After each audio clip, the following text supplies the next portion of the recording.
Salve, salve, CACDista! É com muito orgulho que a gente apresenta para você agora a retrospectiva 2022 do IDEG. A gente vai te contar o que de mais importante aconteceu, não na semana, mas no ano. Vai funcionar assim: separamos os assuntos por tema, nessa ordem: Europa, política externa brasileira, multilateralismo, América Latina, Estados Unidos, África, Ásia e Oriente Médio. Na descrição do podcast tem a minutagem de cada um desses temas. Sobre Europa, falaremos das principais repercussões da guerra na Ucrânia, inclusive o posicionamento brasileiro nas votações no Conselho de Segurança da ONU, na Assembleia Geral e no Conselho de Direitos Humanos. Em política externa brasileira, falamos dos principais tratados aos quais o Brasil aderiu e que promulgou. Na América Latina, o grande fenômeno foi o aumento de governos de esquerda, entre eles do Chile e da Colômbia, e agora, neste ano de 2023, no Brasil. E no bloco de Estados Unidos, a gente conta os destaques da nova estratégia de segurança nacional.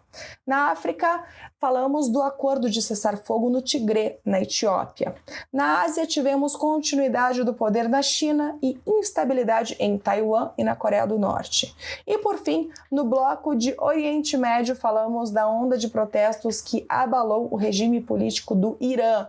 Então não vamos perder tempo porque temos um ano inteiro para contar. Vem comigo! Começamos falando de Europa, porque é lá que aconteceu aquilo que certamente teve maior repercussão nas relações internacionais em 2022, a guerra na Ucrânia. Foi no dia 24 de fevereiro que tropas russas invadiram o território da Ucrânia, porque o país, entre outras coisas, se recusou a retirar sua candidatura da OTAN.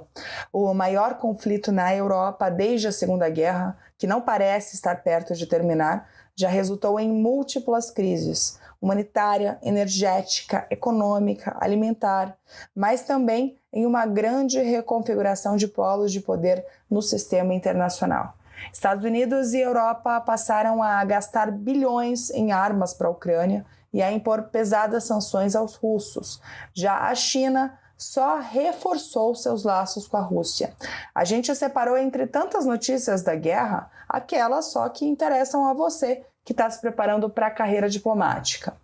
No dia seguinte à invasão, a primeira reação no âmbito da ONU foi a votação de uma resolução no Conselho de Segurança que foi vetada pela Rússia. A questão foi levada à Assembleia Geral, que condenou a agressão russa. O Brasil, que ocupa assento não permanente no Conselho, votou a favor nas duas ocasiões. Também no dia 25 de fevereiro, a Rússia foi suspensa do Conselho da Europa. Dias depois, o país anunciou sua saída da organização. Em março, a Corte Internacional de Justiça emitiu medidas provisórias determinando que a Rússia suspenda imediatamente as operações militares e que as duas partes não tomem nenhuma medida que agrave ou estenda a disputa perante a Corte.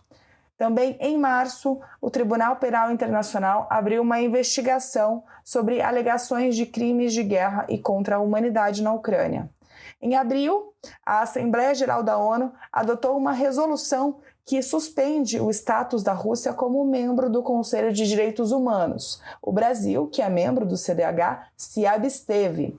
O assento da Rússia foi ocupado pela República Tcheca. Em maio, o Conselho de Direitos Humanos da ONU aprovou o início de uma investigação sobre os possíveis crimes de guerra atribuídos às tropas russas. O Brasil votou a favor. E é aqui que tem que tomar cuidado. O Brasil se absteve na expulsão da Rússia do CDH na votação da Assembleia Geral, mas a favor da abertura da investigação no âmbito do CDH. Agora continuamos em maio. Finlândia e Suécia solicitaram adesão à OTAN por medo de uma invasão russa.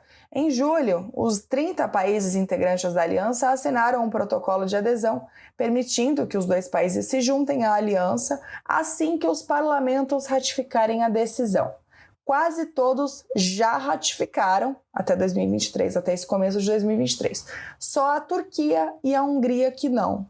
A Turquia exige como condição a deportação de pessoas consideradas terroristas por Ankara. Em julho, Rússia e Ucrânia chegaram a um acordo que assegura a exportação de grãos pelo Mar Negro, um mecanismo importantíssimo para aliviar a crise alimentar provocada pela guerra, cria um corredor marítimo seguro para que os produtos sejam escoados para os oceanos. Em novembro, o acordo foi estendido por mais 4 meses. No dia 30 de setembro, a Rússia anexou os territórios ucranianos de Luhansk, Donetsk, Kherson e Zaporíjia, depois da realização de referendos contestados pela comunidade internacional. O Conselho de Segurança da ONU votou uma resolução condenando a anexação, mas, claro, ela foi vetada pela Rússia, que é um dos 5 membros permanentes do Conselho. Importante registrar o posicionamento do Brasil nessa votação, Brasil que se absteve. Dias depois, no início de outubro, a Assembleia Geral da ONU aprovou uma resolução condenando a Rússia pela anexação dos territórios. Só que dessa vez o Brasil votou a favor. A resolução também declara que os referendos não são válidos e nem constituem a base para qualquer alternância do status dessas regiões da Ucrânia. Também em outubro foi aprovado no Conselho de Direitos Humanos da ONU um projeto que cria um mandato para um relator especial sobre violações de direitos humanos na Rússia. O Brasil se absteve nessa votação. Ainda em outubro, a Rússia introduziu lei marcial nas 4 regiões da Ucrânia anexadas em setembro. A última vez que a Rússia declarou lei marcial foi durante a Segunda Guerra Mundial. De acordo com dados da Acnur, coletados até junho, pelo menos 4,8 milhões de pessoas refugiadas da Ucrânia foram registradas em toda a Europa, incluindo aquelas que primeiro cruzaram para os países vizinhos e depois seguiram em frente. Agora falamos de União Europeia. Em junho, os líderes do bloco decidiram por unanimidade tornar a Ucrânia e a Moldávia candidatas oficiais para adesão ao bloco.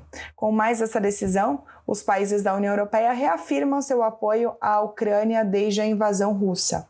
A Ucrânia se candidatou para entrar na União Europeia 4 dias depois que a Rússia iniciou a guerra, ainda em fevereiro. O processo de adesão pode levar anos, até décadas, a depender da adequação do país candidato às normas da União Europeia. E ainda falando de União Europeia, os países do bloco aprovaram a entrada da Croácia na zona do euro e na zona Schengen, que é uma área que prevê a livre circulação de pessoas sem controle de fronteiras. A Croácia entrou na zona Schengen e passou a adotar o euro no início de 2023. Todos os países da União Europeia, com exceção da Irlanda, devem se adequar para fazer parte do espaço Schengen. Enquanto isso não acontece, esses países têm o status de candidatos. Permanecem com esse status Romênia, Bulgária e Chipre. Quanto à zona do euro, com a adesão da Croácia, agora são 20 países que adotam atualmente a moeda única europeia. Quanto aos outros 7 membros da União Europeia, Dinamarca e Suécia decidiram não adotar a moeda quando ela foi implementada e os demais estão se adaptando para alcançar os critérios de entrada à zona do euro. E agora falamos das mudanças na política na região. Começando, é claro, pelo Reino Unido. 2022 foi um ano paradigmático no Reino Unido, que se despediu da monarca mais longeva de toda a sua história. Elizabeth II morreu aos 96 anos, depois de cumprir 70 anos de reinado, deixando seu título para o seu filho, agora rei Charles III. Também teve troca de comando no cargo de primeiro-ministro. Aliás, 2 trocas no mesmo ano. Primeiro, Liz Truss, do Partido Conservador, assumiu o cargo depois da renúncia de Boris Johnson, que deixou o cargo de primeiro-ministro após uma série de escândalos envolvendo sua participação em festas durante o período de lockdown e a denúncia de abuso sexual por parte de altos cargos de seu governo. Apenas 1 mês e meio depois de assumir o cargo, Liz Truss também renunciou, por ter defendido um plano econômico que não foi apoiado pelo mercado nem pelo seu partido. Ela teve o mandato mais curto de primeiro-ministro da história do Reino Unido. Por fim, em outubro, Rishi Sunak foi escolhido pelo Partido Conservador. Sunak, que é uma das pessoas mais ricas da Grã-Bretanha, também é a primeira pessoa não branca, o primeiro britânico asiático e o primeiro hindu a liderar o Reino Unido. E agora falamos do que aconteceu na França, que não foi mudança, foi continuidade. Em abril foi confirmada a vitória do então presidente Emmanuel Macron sobre a candidata de extrema-direita Marine Le Pen. Arredondando os números, o resultado do segundo turno ficou em 58% para Macron e 41% para Le Pen. Apesar da vitória do atual presidente, esse foi o melhor resultado já obtido pelo Reunião Nacional, o partido de Le Pen, o que despertou preocupações sobre a força da extrema-direita na França. Força essa que se mostrou maior nas eleições na Itália em setembro, que confirmaram a ascensão de um governo de extrema-direita. O partido Fratelli d'Italia, de Giorgia Meloni, foi o vencedor, o que significa que a coalizão de direita passou a ter maioria folgada no parlamento. A coalizão inclui a Liga de Direita de Matteo Salvini e o Força Itália, que é um conservador de Silvio Berlusconi. É a primeira vez desde a Segunda Guerra Mundial que a extrema-direita é eleita para governar a Itália. Agora, passamos sobre as mudanças e continuidades na política, a gente volta a falar de Reino Unido, porque em junho o governo semi-autônomo da Escócia anunciou que iria fazer um pleito para consultar sua população sobre a possibilidade de o país se desmembrar do Reino Unido. O objetivo era que a Escócia se tornasse um estado independente e membro da União Europeia. Mas em decisão unânime, a Suprema Corte do Reino Unido decidiu que a Escócia só poderá realizar uma votação desse tipo sobre independência se houver consentimento do Parlamento britânico. Londres também argumenta que a Escócia já realizou o plebiscito e que, portanto, não há razões para outra consulta do tipo. Só que esse plebiscito foi antes do Brexit, foi em 2014, e justamente porque a Escócia não queria deixar a União Europeia, foi que a Escócia votou por continuar no Reino Unido. Tanto que no plebiscito do Brexit, 2 anos depois, a maioria dos escoceses votou contra. E assim o impasse continua. Bom, a gente abriu o bloco de Europa falando de uma grande guerra, e a gente encerra o bloco de Europa falando de uma instabilidade que continua numa outra região da Europa, que é o Cáucaso, aquela região que divide a Europa Oriental e a Ásia Ocidental, entre a Rússia e a Turquia. O Cáucaso voltou a ser palco de conflitos violentos em 2022. Armênia e Azerbaijão se enfrentaram na fronteira pela região que os dois países disputam há décadas, a região de Nagorno-Karabakh. Mais de 200 militares dos dois lados foram mortos nos confrontos. Esses foram os confrontos mais letais entre os dois desde a eclosão de uma guerra de 6 semanas em 2020, que deixou milhares de mortos. Agora, em 2022, um acordo de cessar-fogo, mediado pela Rússia, encerrou os combates. Vale lembrar que a Armênia é uma aliada dos russos e o Azerbaijão é uma aliada dos turcos. Nosso segundo bloco é dedicado a falar das notícias de política externa brasileira, começando por um marco, que foi a eleição que deu vitória ao presidente Luiz Inácio Lula da Silva, que cumpre agora seu 3º mandato em 2023. Essa eleição significou também uma reviravolta em política externa. Em seu discurso após ser eleito em outubro de 2022, o presidente disse que o Brasil está de volta e que é um país grande demais para ser relegado ao que ele classificou como o triste papel de pária do mundo. Lula propôs retomar parcerias com os Estados Unidos e a União Europeia em novas bases e disse que vai lutar por uma nova governança global. Ele também falou que está pronto para engajar o Brasil outra vez no combate à fome e à desigualdade no mundo. Um grande espaço em seu discurso foi dedicado à política ambiental. Ele disse que o Brasil está pronto para retomar seu protagonismo na luta contra a crise climática e prometeu retomar o monitoramento e a vigilância da Amazônia. Também disse que está aberto à cooperação internacional para preservar a Amazônia, seja em forma de investimento ou pesquisa científica, mas sem renunciar à soberania brasileira. Mas como nossa retrospectiva é de 2022, então todas as ações de política externa brasileira que mencionaremos aqui são, claro, do governo anterior de Jair Bolsonaro. Uma das notícias tem a ver com uma das prioridades do governo anterior de Bolsonaro, que é OCDE. Em janeiro, o Brasil e mais 5 países foram convidados a dar início ao processo formal de ingresso na Organização para a Cooperação e Desenvolvimento Econômico, a OCDE. A decisão foi tomada por unanimidade pelos 38 membros do Conselho, que é um pré-requisito no processo decisório da OCDE para o ingresso de novos membros. Os outros 5 países convidados foram mais 2 da América do Sul, Peru e Argentina, e 3 da Europa, Romênia, Bulgária e Croácia. O Brasil já concluiu uma das etapas fundamentais para a adesão, que é a entrega do memorando inicial, que avalia o grau de alinhamento das legislações, políticas e práticas nacionais aos padrões estabelecidos pela OCDE. O documento brasileiro, que foi enviado à OCDE, registra a adesão do Brasil a 108 instrumentos e a adesão em andamento a outros 45. Agora falamos de paz e segurança. O Brasil foi reeleito como membro do Comitê Organizacional da CCP, a Comissão de Consolidação da Paz da ONU, para mandato no biênio de 2023 e 2024. O Brasil foi ator importante nas negociações que resultaram em 2005 na criação da CCP e desde 2010 está presente ininterruptamente no órgão. Desde 2007, o Brasil preside a configuração Guiné-Bissau da comissão. É o primeiro país em desenvolvimento a presidir uma configuração específica do órgão. Inclusive, uma das prioridades do atual mandato brasileiro no Conselho de Segurança da ONU é justamente o aprimoramento da coordenação entre o Conselho de Segurança e a CCP. Durante a presidência brasileira no Conselho em julho de 2022, inclusive, o Brasil convidou em 2 reuniões a presidência da Comissão de Consolidação da Paz.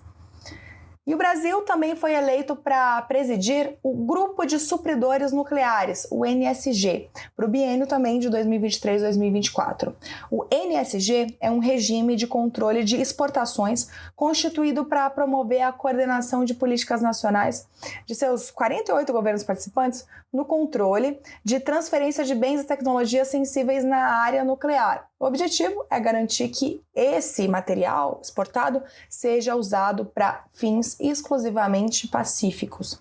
O Brasil é membro do grupo desde 1996. Segundo o Itamaraty, a eleição para presidente por seus pares do NSG evidencia as credenciais brasileiras no controle de exportações de bens sensíveis e de uso dual na área nuclear. Agora falamos de Antártida. No dia 12 de janeiro de 2022, o PROANTAR, o Programa Antártico Brasileiro, completou 40 anos. Em 1982 e 83, foi realizada a primeira Operação Antártica Brasileira. Logo depois, em 84, foi estabelecida a Estação Antártica Comandante Ferraz, aquela que foi reinaugurada em janeiro de 2020. O Brasil integra o restrito grupo de 29 países com status de parte consultiva do Tratado da Antártida, que regula as atividades da comunidade internacional no continente. É um país importante para a manutenção da paz e da segurança na Antártida e no seu entorno, e também para a produção científica e para a preservação do meio ambiente antártico. Ainda falando de política externa brasileira, agora vamos aos tratados que o Brasil promulgou ou ao qual o Brasil aderiu em 2022. Uma das mais importantes foi a Convenção Interamericana contra o Racismo, a Discriminação Racial e Formas Correlatas de Intolerância. O texto, que foi aprovado pelo Congresso Nacional em fevereiro de 2021, em rito de emenda constitucional, foi ratificado pelo presidente também em 2021, em abril. Só que ele só foi promulgado no dia 11 de janeiro de 2022. Isso significa que só a partir desse dia é que a convenção foi internalizada na legislação brasileira e agora tem hierarquia constitucional. A convenção foi adotada pela Assembleia Geral da OEA em 2013. Entre outras medidas, ela estabelece que os países signatários deverão implementar políticas para promover igualdade de tratamento e de oportunidades para todas as pessoas por meio de atos de caráter educacional e medidas trabalhistas ou sociais.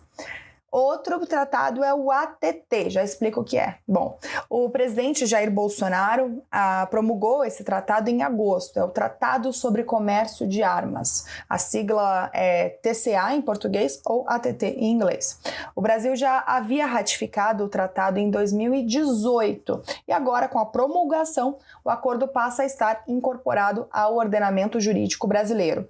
Entre os principais dispositivos do tratado está a proibição de transferência de armas convencionais, suas munições e componentes, caso o país exportador tenha conhecimento no momento da autorização de que as armas serão utilizadas para a prática de crimes internacionais ou crimes de guerra.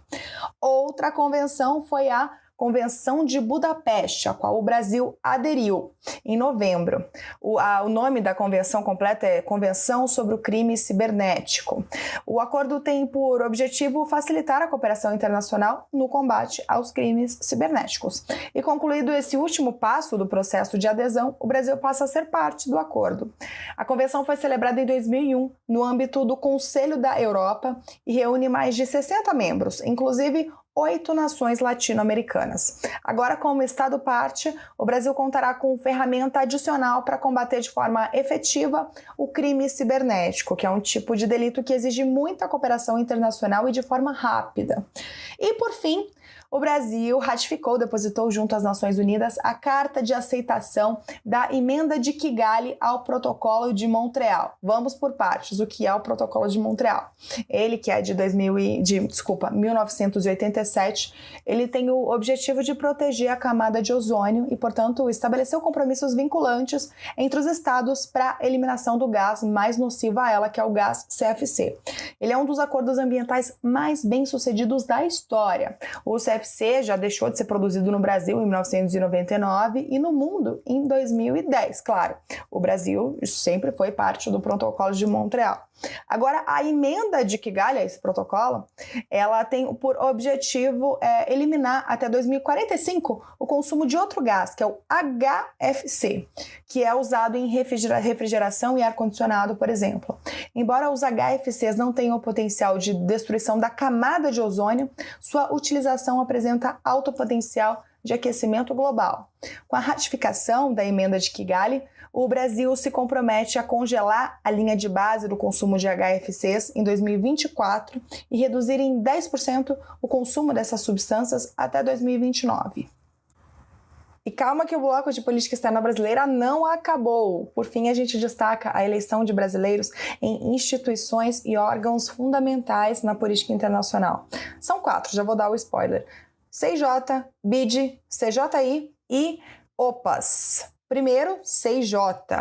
O brasileiro Leonardo Nemer Caldeira Brant foi eleito ao cargo de juiz da Corte Internacional de Justiça. Brant vai ocupar até 2027 o restante do mandato deixado vago pelo falecimento do juiz brasileiro Antônio Augusto Cansado Trindade, que faleceu em maio de 2022.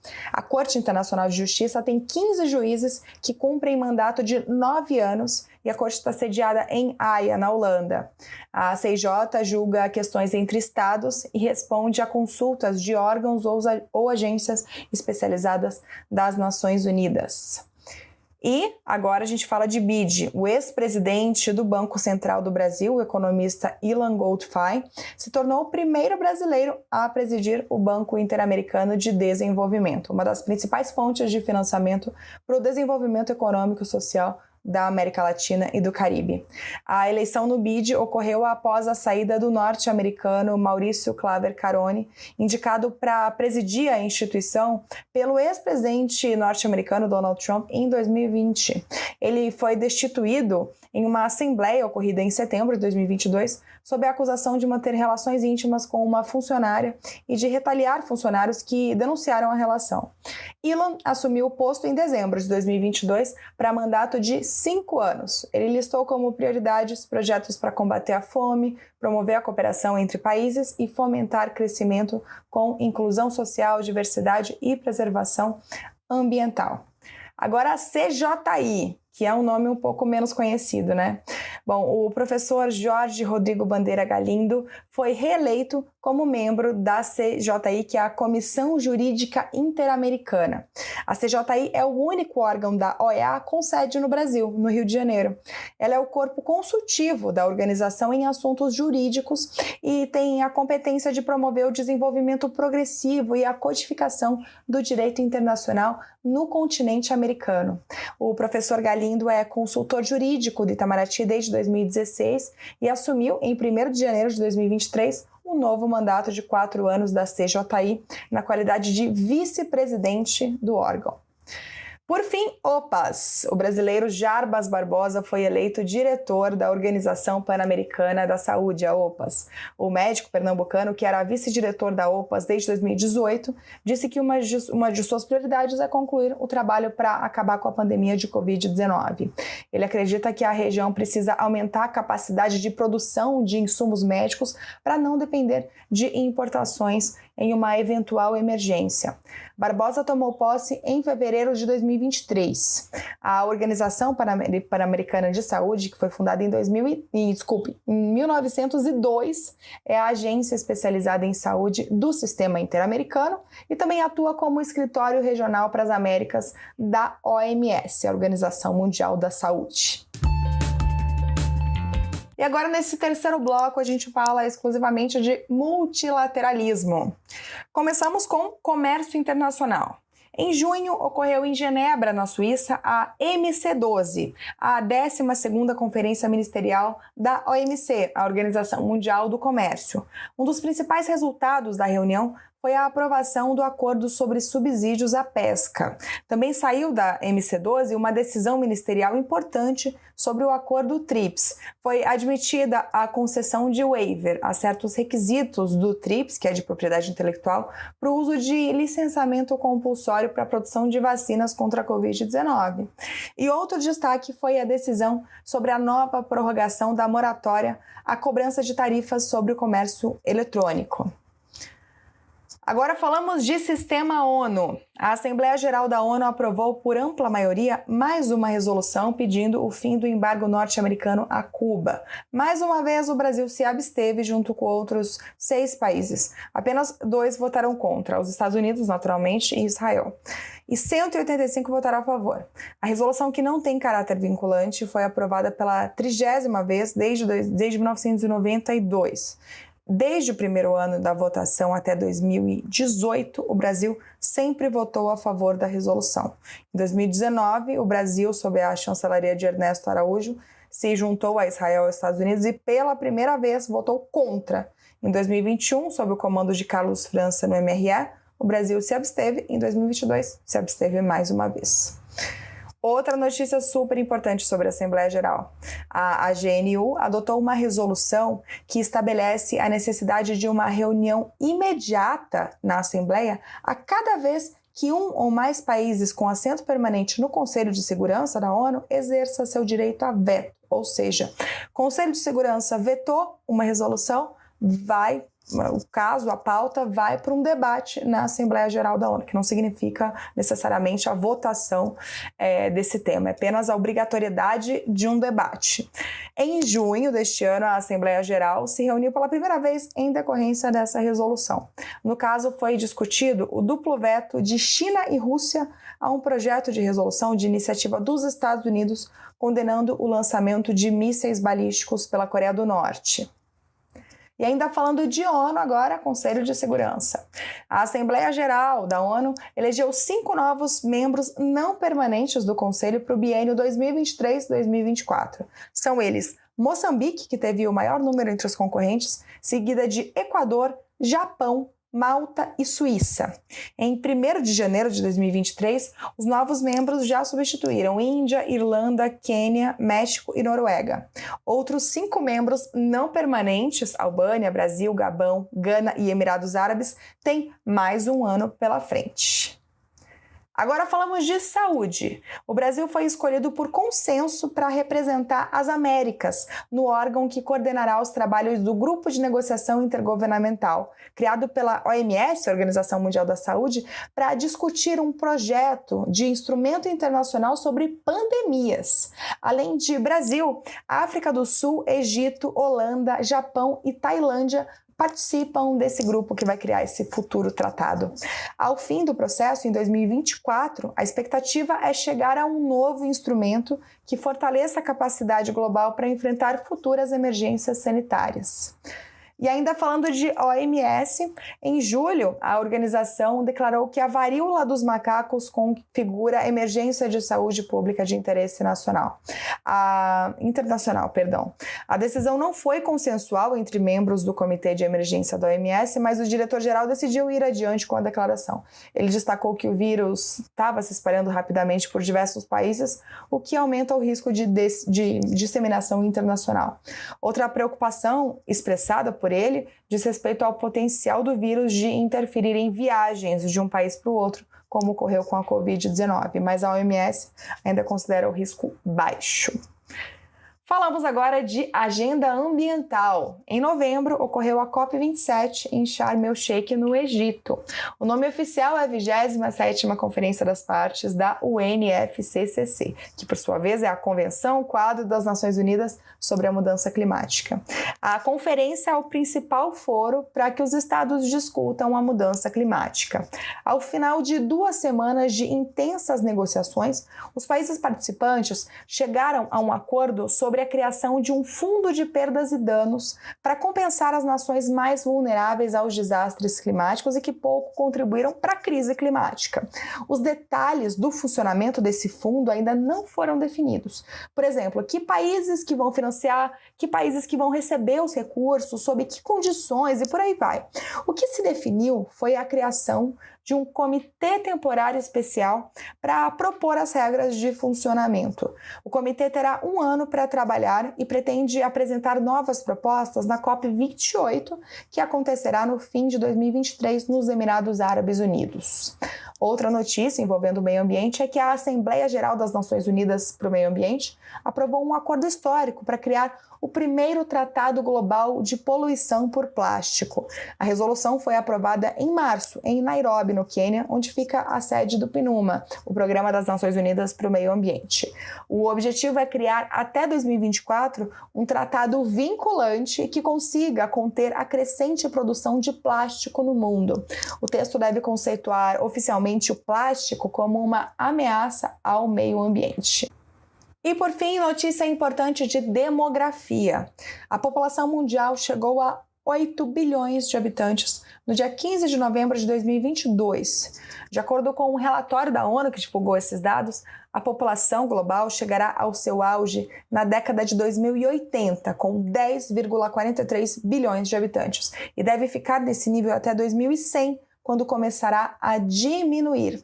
Conforme dados da ONU, a população global levou 12 anos para crescer de 7 para 8 bilhões, mas chegará a 9 bilhões em cerca de 15 anos, em 2037, o que já demonstra um crescimento mais lento.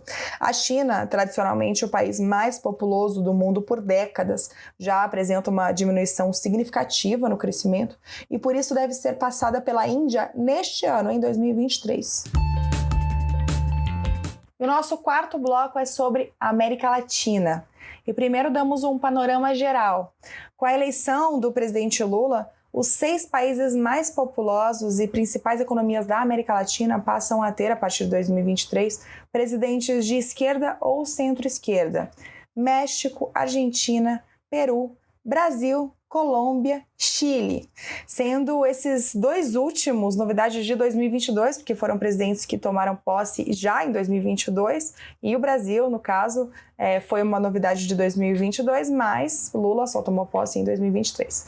Pois vamos ao Chile e à Colômbia. No Chile tomou posse Gabriel Boric, o ex-líder estudantil que se tornou o presidente mais jovem do país. E na Colômbia, o primeiro presidente de esquerda da história do país, Gustavo Petro, foi eleito eleito em junho e tomou posse em agosto. Sua vice é a ambientalista Francia Márquez, a primeira vice-presidente negra da Colômbia. Uma das primeiras ações de Gustavo Petro foi retomar relações diplomáticas com a Venezuela de Nicolás Maduro. Os dois estavam formalmente rompidos desde 2019, quando o então presidente Iván Duque decidiu reconhecer como chefe de Estado o líder opositor Juan Guaidó. Logo após a posse, Petro reabriu a embaixada em Caracas e deixou de reconhecer Guaidó como representante da Venezuela. Já em novembro, o governo da Colômbia retomou uma negociação de paz com a ELN, o Exército de Libertação Nacional. Essas negociações estavam suspensas há quase 4 anos. E sobre Chile, em setembro, os chilenos votaram em plebiscito e rejeitaram a proposta de uma nova Constituição. Com isso, continua válida a carta em vigor desde a época da ditadura de Augusto Pinochet. A Constituição, que continua valendo, foi promulgada em 1980 e é a base para políticas econômicas tidas como liberais.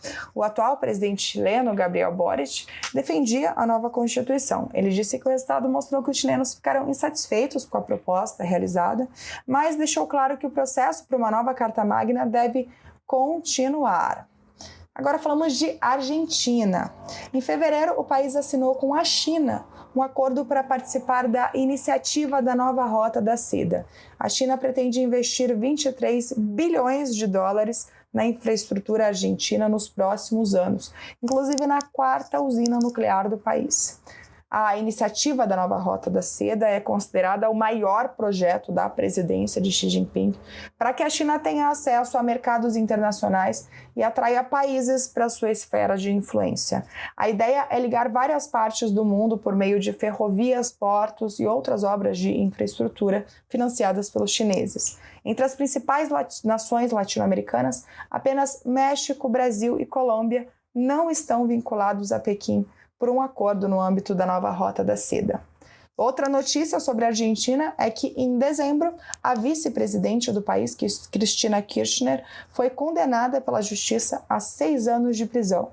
Cristina foi acusada de chefiar uma associação criminosa e de administração fraudulenta durante o período em que Néstor Kirchner foi presidente, de 2003 a 2007, e durante o período em que ela própria foi presidente, de 2007 a 2015. De acordo com a acusação, essa organização fraudulenta cometeu fraudes que tiraram $1 bilhão do Estado. Cristina nega as acusações e afirma que é vítima de uma perseguição política. Cabe recurso à decisão. Agora falamos de Peru. Em dezembro, o presidente peruano Pedro Castillo tentou dissolver o Congresso em uma manobra para evitar o seu impeachment. A tentativa não deu certo e logo em seguida ele foi destituído do cargo pelos próprios congressistas e preso preventivamente. Castillo é acusado de rebelião e conspiração por causa da tentativa fracassada de golpe de Estado. Quem assumiu foi Dina Boluarte, a vice de Castillo, que em tese deve ficar no cargo até o fim do mandato dele, que seria abril de 2026. Mas, em meio aos protestos, Boluarte afirmou que tentará de tudo para antecipar as eleições. Quanto ao Mercosul, na 60ª cúpula do bloco, que ocorreu em Assunção, no Paraguai, em julho, as partes concordaram com a redução da TEC, a tarifa externa comum, em 10% sobre quase todo o universo tarifário. Essa foi a primeira revisão horizontal da estrutura tarifária do bloco desde que a TEC foi estabelecida em 1995. A medida já vinha sendo adotada pelo Brasil de forma unilateral e temporária. Os membros do bloco também anunciaram a conclusão das negociações do Acordo de Livre Comércio com a Singapura, mas o acordo ainda não foi nem assinado e nem muito menos ratificado, vale registrar. A cúpula de julho foi a primeira reunião presencial dos líderes desde o início da pandemia. O presidente Jair Bolsonaro não compareceu devido a compromissos oficiais. Todos os outros presidentes do Mercosul estavam presentes. Mas persiste a falta de consenso em relação às negociações extra-bloco no Mercosul. Em novembro, Brasil, Argentina e Paraguai enviaram um alerta ao Uruguai por causa da sua conduta de buscar fazer unilateralmente negociações comerciais de teor tarifário, o que é vetado.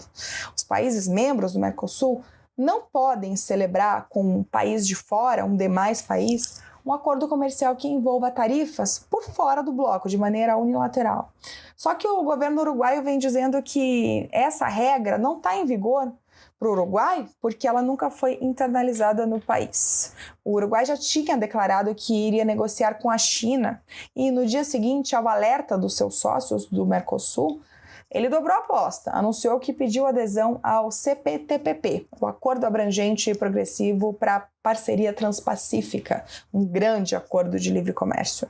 Esse assunto continua pendente para as reuniões de 2023. Agora falamos de Venezuela. Em novembro, o regime de Nicolás Maduro e a oposição alcançaram um acordo para criar o Fundo de Atenção Social ao Povo Venezuelano, um marco que mostra pelo menos um pequeno consenso de Maduro e da oposição. O acordo deve liberar mais de 2,7 bilhões de dólares que estavam retidos no exterior, mas ficou combinado que esse dinheiro só pode ser usado para ajudar a tirar a população da pobreza. Esses fundos estavam retidos devido às sanções impostas, principalmente pelos Estados Unidos, ao governo de Nicolás Maduro. A gestão do fundo ficou sob responsabilidade da ONU. O compromisso foi firmado durante diálogos no México e com mediação da Noruega. As negociações foram retomadas em maio, com a flexibilização de algumas sanções norte-americanas após a invasão da Ucrânia pela Rússia e seu impacto nos preços do petróleo. E por fim, falamos de Nicarágua. Em abril, o governo da Nicarágua fechou o escritório da OEA em Manágua, a capital do país, e adiantou a saída dos representantes nicaragüenses da organização. O governo de Daniel Ortega, presidente da Nicarágua desde 2007, havia anunciado no final de 2021 a retirada do país da OEA, porque a OEA não reconheceu sua eleição para um quarto mandato consecutivo. Tanto a OEA quanto observadores internacionais e jornalistas condenaram a eleição à época, denunciando a perseguição de rivais e opositores de Ortega. Só que, de acordo com os protocolos, a saída de qualquer país da OEA deve ocorrer no prazo de 2 anos. A OEA afirmou, na ocasião do anúncio do fechamento do escritório seu na Nicarágua, que o país é membro pleno e deve continuar cumprindo todos os seus compromissos. Nesse quinto bloco, a gente vai falar de Estados Unidos, começando com a nova estratégia de segurança nacional lançada pela Casa Branca em outubro.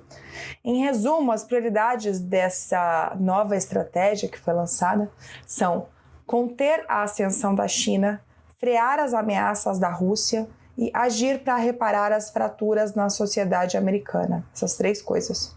Segundo o texto, a Rússia representa uma ameaça imediata para o sistema internacional ao violar temerariamente diretrizes básicas. Sobre a China, o texto afirma que ela é o único país que busca reformular a ordem internacional e cada vez mais o poder econômico, diplomático, militar e tecnológico para avançar nesse objetivo. Assim, Biden defende que os Estados Unidos devem liderar a corrida armamentista e econômica com os chineses se espera manter sua influência. O texto também ressalta a importância de trabalhar com aliados para defender a democracia e enfrentar o autoritarismo. Esse é o primeiro documento contendo a estratégia de segurança nacional do governo Biden. A publicação do documento é obrigatória para todo novo governante norte-americano e representa uma mistura de orientação interna e um sinal de intenções para aliados e adversários de outros países.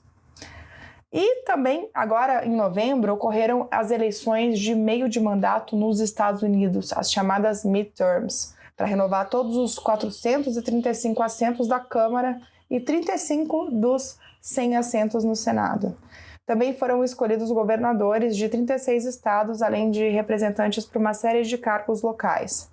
Nessa eleição de novembro, o saldo foi considerado positivo para o Partido Democrata. Apesar de ter perdido maioria na Câmara, o partido de Joe Biden conteve a chamada onda republicana que ameaçava sua governabilidade. No Senado, o partido saiu com 51 dos 100 assentos. Agora, relações com a Rússia. Estados Unidos e Rússia adiaram as negociações para discutir a retomada das inspeções sobre o Tratado de Redução de Armas Nucleares New START. O tratado está valendo, sim, mas essas inspeções haviam sido suspensas lá atrás, em março de 2020, devido à pandemia de Covid-19. Autoridades dos dois países deveriam se reunir na capital egípcia, Cairo, de 29 de novembro a 6 de dezembro para tratar do assunto. Segundo o Departamento de Estado dos Estados Unidos, o adiamento foi uma decisão unilateral da Rússia, que não explicou os motivos da decisão.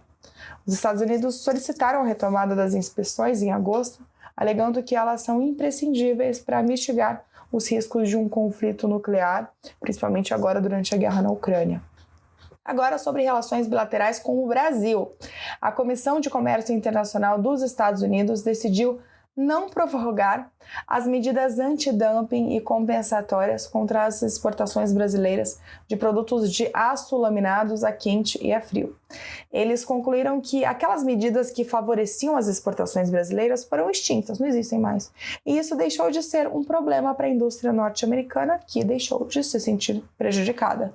No termo técnico do direito internacional comercial, se fala que não foi verificada a continuidade ou a retomada de dano material à indústria dos Estados Unidos. Como é a comprovação de dano, entre outros requisitos, que leva às medidas antidumping e compensatórias, elas devem ser extintas quando não existe mais o dano. Assim, os Estados Unidos deixam de cobrar taxas adicionais de até 46% na importação desses produtos originários do Brasil. O Brasil foi a única origem a ser excluída das medidas, o que é uma ótima notícia para os exportadores de aço brasileiros.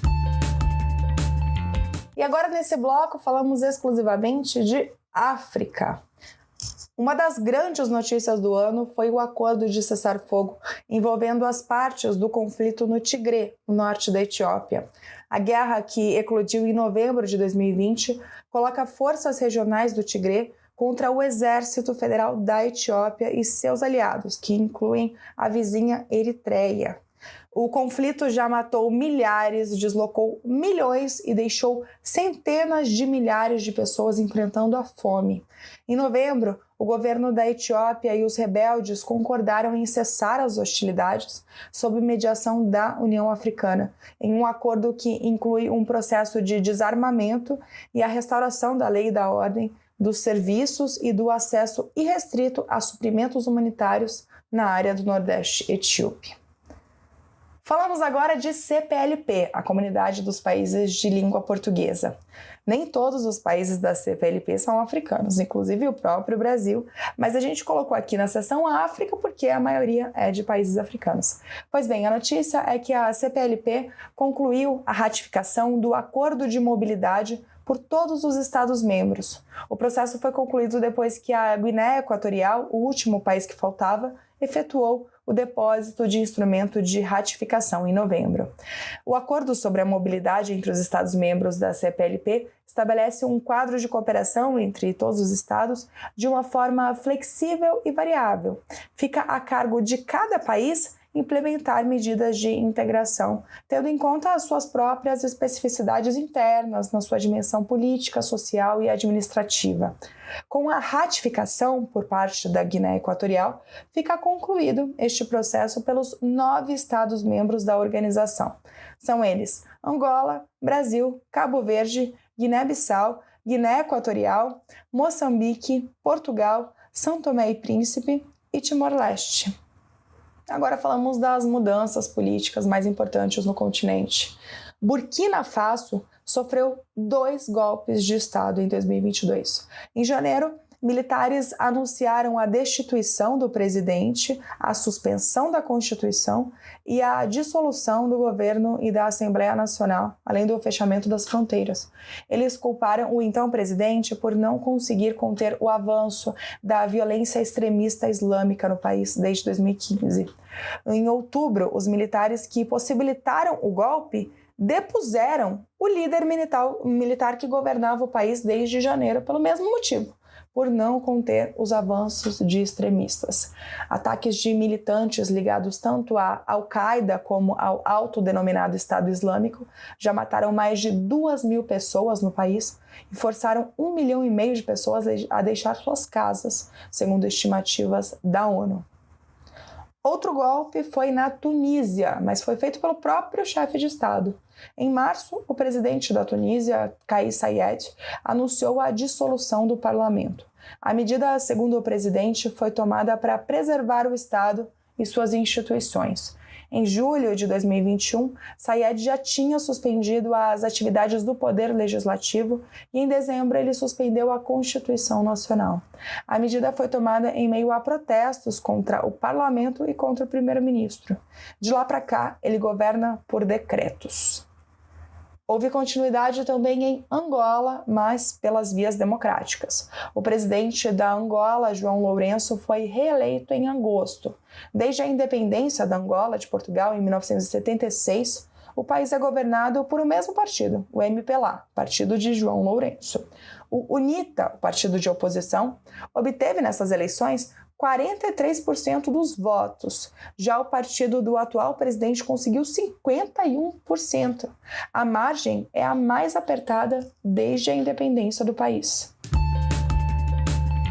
Esse bloco trata agora de Ásia, começando por China. Em outubro, o presidente Xi Jinping foi reconduzido para o terceiro mandato como secretário-geral do Partido Comunista Chinês, o que na prática significa que ele foi escolhido também para cumprir um terceiro mandato de 5 anos como presidente da China. E ainda falando de Pequim, um relatório do Pentágono, publicado em novembro, estima que se a China mantiver seu ritmo atual de produção de armas e infraestrutura nucleares, em 2035, o país poderá ter um arsenal de ogivas nucleares semelhante ao das duas superpotências atômicas, Estados Unidos e Rússia. Segundo estimativas do Pentágono, a China tem cerca de 400 ogivas nucleares. A projeção é que o país alcance 1.500 ogivas em 2035. A China é parte do TNP, mas não faz parte de tratados específicos de limitação de armas nucleares. Segundo os limites do Tratado Novo START, em vigor desde 2011 entre Rússia e Estados Unidos, os dois países mantêm um arsenal operacional pronto para emprego. São cerca de 1.600 bombas estratégicas americanas e 1.500 russas. Além disso, Moscou tem quase 3.000 armas em estoque e Washington tem quase 2.000. Agora, relações Índia e China. Em dezembro, o governo da Índia confirmou que seus soldados entraram em combate com tropas chinesas no território de Arunachal Pradesh, no nordeste da Índia, na área fronteiriça com a China meridional. Vários soldados tiveram ferimentos leves. Essa foi a primeira vez em quase 2 anos que incidentes do tipo foram registrados na área de fronteira do Himalaia. Essa região que foi palco de violentos combates em 2020, com mais de 20 mortes. Segundo o Ministério da Defesa da Índia, a China estaria tentando mudar as demarcações na região, da chamada Linha de Controle Real, que é o nome oficial da fronteira entre as duas nações. Não é incomum acontecer algum combate desse tipo, só que às vezes eles escalam, como aconteceu em 2020, e outras vezes não, como agora em dezembro. De qualquer maneira, são episódios que merecem atenção, já que os dois países são potências nucleares.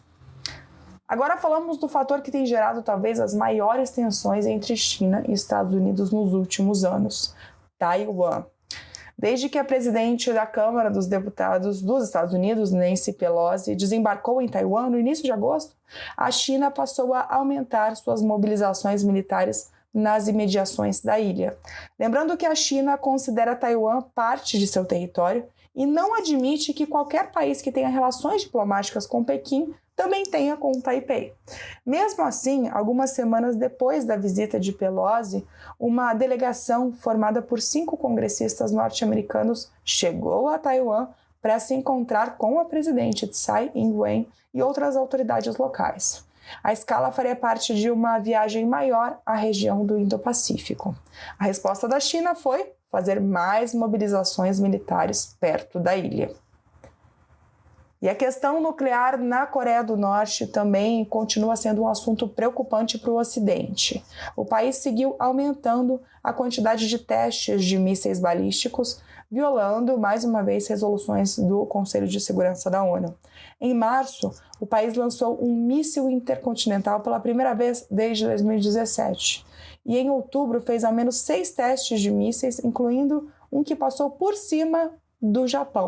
Foi a primeira vez que um míssil norte-coreano alcançou o território japonês desde 2017.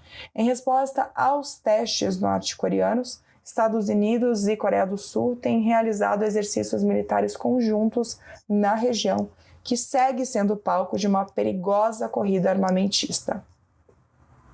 Agora falamos de Japão. Em julho, o mundo todo foi surpreendido com a notícia do assassinato do ex-primeiro-ministro do Japão, Shinzo Abe. O premier mais longevo da história japonesa foi baleado enquanto fazia um discurso de campanha eleitoral. O suspeito teria dito à polícia que estava descontente com o ex-premier. Abe renunciou ao cargo em agosto de 2020 devido a questões de saúde. Ele governava o Japão de forma ininterrupta desde 2012, após cumprir 2 mandatos como primeiro-ministro. Abe ficou conhecido pela estratégia de recuperação econômica batizada de Abenomics, na qual mesclava flexibilização monetária, uma grande reativação do orçamento e reformas estruturais. Além disso, o seu governo reinterpretou as leis do país para permitir que tropas japonesas lutassem no exterior pela primeira vez desde a Segunda Guerra. E agora o nosso último bloco, mas não menos importante, é Oriente Médio. Começando falando de Irã. Desde setembro, as ruas do país foram tomadas por uma grande onda de protestos contra o regime. Centenas de pessoas morreram, entre manifestantes e integrantes da polícia iraniana, e outras centenas, talvez milhares, foram presas. O estopim foi a morte da jovem de origem curda, Mahsa Amini, de 22 anos, que foi presa pela polícia da moralidade, supostamente por usar o véu islâmico de maneira incorreta, e morreu sob custódia da polícia. Quase 3 meses após o início das manifestações, as autoridades locais cederam e anunciaram o fim da atuação da polícia da moralidade. Mas nem os protestos e nem a repressão arrefeceram. Dias depois, o Irã executou a primeira sentença de morte contra um participante da onda de protestos. Agora falamos de Israel. As eleições legislativas de novembro em Israel garantiram o retorno de Benjamin Netanyahu ao cargo de primeiro-ministro, derrotando a aliança centrista construída pelo então premier interino Yair Lapid. A vitória de Netanyahu pode encerrar um impasse em Israel, que fez 5 eleições em menos de 4 anos. Coalizões anteriores nos últimos anos tiveram maiorias parlamentares mais estreitas que as tornaram vulneráveis a moções de desconfiança. Benjamin Netanyahu é o premier mais longevo da história de Israel. Ele completou 12 anos no poder já. Ele deixou o cargo no ano passado, depois de falhar em formar um governo de coalizão. Sem sair do assunto de Israel, falamos agora da questão israelo-palestina. Ao longo do ano de 2022, foram registrados vários confrontos entre forças israelenses e palestinos, que resultaram em dezenas de mortes. Um dos principais episódios ocorreu em maio, em uma operação do exército israelense na Cisjordânia, que resultou na morte de uma repórter da Al Jazeera, uma palestina de cidadania norte-americana. Esse episódio foi o que mais repercutiu, mas a verdade é que os ataques têm sido muito frequentes e muitas vezes resultam em mortes de palestinos. E o conflito chega a 2023 sem solução. Enquanto aperta o cerco contra os palestinos, Israel tem se aproximado de estados que sempre buscaram distância de Tel Aviv, justamente por apoio à causa palestina. São eles Emirados Árabes, Turquia, Líbano e Bahrein. Vamos por partes. Começando a falar de Emirados Árabes. Em maio, Israel assinou com os Emirados Árabes Unidos um acordo de livre comércio. Foi o primeiro acordo do tipo realizado entre Israel e um país árabe. A iniciativa é um desdobramento dos chamados Acordos de Abraão, assinados em 2020 por Israel e países árabes, entre eles Emirados Árabes Unidos, Bahrein e Marrocos. Os tratados foram intermediados pelo governo dos Estados Unidos e são considerados o mais importante avanço em décadas na busca pelo conflito entre árabes e israelenses, que, no entanto, está longe do fim, já que os palestinos não apoiam esses acordos. Agora falamos de Turquia. Em agosto, Israel restabeleceu relações plenas com a Turquia depois de 4 anos. Em 2014, a Turquia tinha rompido com Israel depois da morte de manifestantes palestinos em Gaza durante um protesto contra a abertura da embaixada norte-americana em Jerusalém. Uma das motivações para a retomada das relações plenas agora é a questão econômica. A Turquia enfrenta uma forte inflação e o colapso da sua moeda, o que levou o país a se aproximar de Israel. Mas a Turquia fez questão de frisar que, mesmo com a retomada das relações, o país continuará defendendo os direitos dos palestinos. Agora, Líbano. Em outubro, Israel e Líbano assinaram um tratado que prevê o compartilhamento da fronteira marítima no Mar Mediterrâneo para que os dois países explorem energia na região. É um acordo sem precedentes porque os dois países não têm relações diplomáticas e têm um histórico marcado por conflitos. Os dois lados já travaram 2 guerras um contra o outro. O acordo estava em negociação há 1 década. As negociações foram feitas indiretamente, ou seja, as partes não chegaram a se encontrar, e intermediadas pelos Estados Unidos na missão da ONU na fronteira terrestre entre os dois países. Apesar do avanço, é importante frisar: os dois países continuam tecnicamente em estado de guerra e não têm relações diplomáticas. Agora, Bahrein, por fim. Ocorreu também em 2022 a primeira visita de um chefe de Estado de Israel ao Bahrein. Em fevereiro, o primeiro-ministro israelense, Naftali Bennett, na época, se reuniu com o príncipe herdeiro e primeiro-ministro do Bahrein e depois com o rei, que destacou a importância de fortalecer a aliança Bahrein-Israel. E o Bahrein e os Emirados Árabes Unidos foram as primeiras monarquias árabes do Golfo a normalizar as relações com os israelenses em setembro de 2020. A oposição ao Irã é o grande ponto de convergência entre essas nações. Essa normalização, que se estende do Sudão ao Marrocos, como já dissemos, foi realizada sob o governo de Benjamin Netanyahu, que está no poder em Israel novamente. E a última notícia sobre a questão dos curdos com a Turquia. Em novembro, a explosão de uma bomba no centro de Istambul, na Turquia, matou 6 e deixou 81 pessoas feridas. O ataque foi atribuído a milícias curdas. Em resposta, a Turquia lançou ataques aéreos contra bases curdas no norte da Síria e do Iraque. O Ministério Turco da Defesa informou que os bombardeios tiveram como alvo as posições do Partido dos Trabalhadores do Kurdistão, o PKK, e das Unidades de Proteção Popular, YPG, que a Turquia considera uma extensão do PKK. A operação deixou dezenas de mortos e feridos. Os Estados Unidos e a Rússia, que estão em lados opostos na guerra na Síria, pediram moderação à Turquia. Os Estados Unidos apoiam a milícia curda YPG na luta contra os jihadistas do autoproclamado Estado Islâmico, e a Rússia apoia o governo de Bashar al-Assad. E a gente termina a nossa retrospectiva IDEG por aqui. A gente agradece a sua companhia e te deseja um belíssimo ano de 2023, cheio de boas notícias. Estaremos com você em mais um ano.